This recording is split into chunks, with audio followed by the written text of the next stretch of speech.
Hello guys, Sunday ഒക്കെ ആയിട്ട് ഒന്ന് പുറത്തു പോവാന്ന് വിചാരിച്ചു കേട്ടോ. ഈ ഷൂട്ട് കഴിയാൻ കാത്തു നിൽക്കുക കേട്ടോ. ബാക്കിൽ അമ്മയും ചേച്ചി അവർക്ക് ഇങ്ങോട്ട് വരാൻ വേണ്ടിയിട്ട്. എന്റെ ഡ്രസ്സ് നോക്കിയേ, ഞാൻ ഇതുവരെ കാണിച്ചതിൽ ഒരു വെറൈറ്റി അല്ലേ. ഈ ടോപ്പ് ഞാൻ മിന്ത്രയെന്നും ജീൻസ് ഫ്ലിപ്കാർട്ടിൽ നിന്നും ആണ് കേട്ടോ എടുത്തത്. ലിങ്ക് ഉണ്ടെങ്കിൽ ഉറപ്പായിട്ട് ഞാൻ കൊടുത്തേക്കാം. ഇന്ന് ഞങ്ങളുടെ കൂടെ 2 അമ്മമാരും ഉണ്ട് കേട്ടോ. ഓണൊക്കെ വരല്ലേ, അപ്പൊ ഒരു കുട്ടി പർച്ചേസിങ്ങിന് വേണ്ടി ഇറങ്ങിയതാണ്. പക്ഷെ മഴ ചതിക്കുമെന്ന് നല്ല പേടിയുണ്ട്.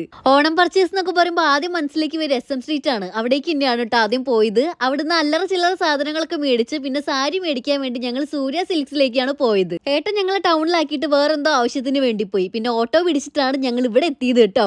സാരിനെ പറ്റി ആധികാരികമായിട്ടൊന്നും അറിയാത്തത് കൊണ്ട് ഞാനൊരു സൈഡിലേക്ക് അങ്ങ് മാറി നിന്നു. കുറച്ച് കഴിഞ്ഞപ്പോൾ മാമിയും വന്നു കേട്ടോ. പിന്നെ 3 പേരും കൂടിയാണ് സാരി തപ്പി തെരഞ്ഞത്. അങ്ങനെ ഓരോരുത്തർക്കും മനസ്സിന് പോവിച്ചത് ഓരോരുത്തർ തപ്പി തെരഞ്ഞെടുത്തിട്ടുണ്ട്. ചേച്ചിമാരെ ഒരു വഴി തരൂ, ഞാനൊന്ന് അങ്ങോട്ട് പോയിക്കോട്ടെ. ബില്ലടിക്കാൻ നേരത്തും ഏട്ടൻ വന്നില്ലെങ്കിൽ നമ്മൾ വിളിച്ചു വരുത്തൂല്ലേ. അങ്ങനെ സാധനങ്ങളൊക്കെ കെട്ടിപ്പൂട്ടി ഞങ്ങൾ അവിടെ നിന്ന് ഇറങ്ങിയിട്ടോ. അതിന്റെ ഉള്ളിൽ കയറിയിട്ടേ സമയം പോയതേ അറിഞ്ഞില്ല. രാത്രി ചോറുണ്ണാൻ സമയമായി. അങ്ങനെ ഹോട്ടലിൽ കയറി ഞങ്ങൾ ഫുഡ് കഴിക്കാൻ തീരുമാനിച്ചു. എല്ലാവരും ഓർഡർ ചെയ്തത് ബിരിയാണിയാണ് കേട്ടോ. എല്ലാവരും ഓർഡർ ചെയ്ത സാധനം ഞാൻ ഓർഡർ ചെയ്യൂല. അങ്ങനെ ഒരു പരട്ട സ്വഭാവം എനിക്കുണ്ട്. അതുകൊണ്ട് ഞാൻ ചിക്കൻ ഫ്രൈഡ് റൈസ് ആണ് കേട്ടോ ഓർഡർ ചെയ്തത്.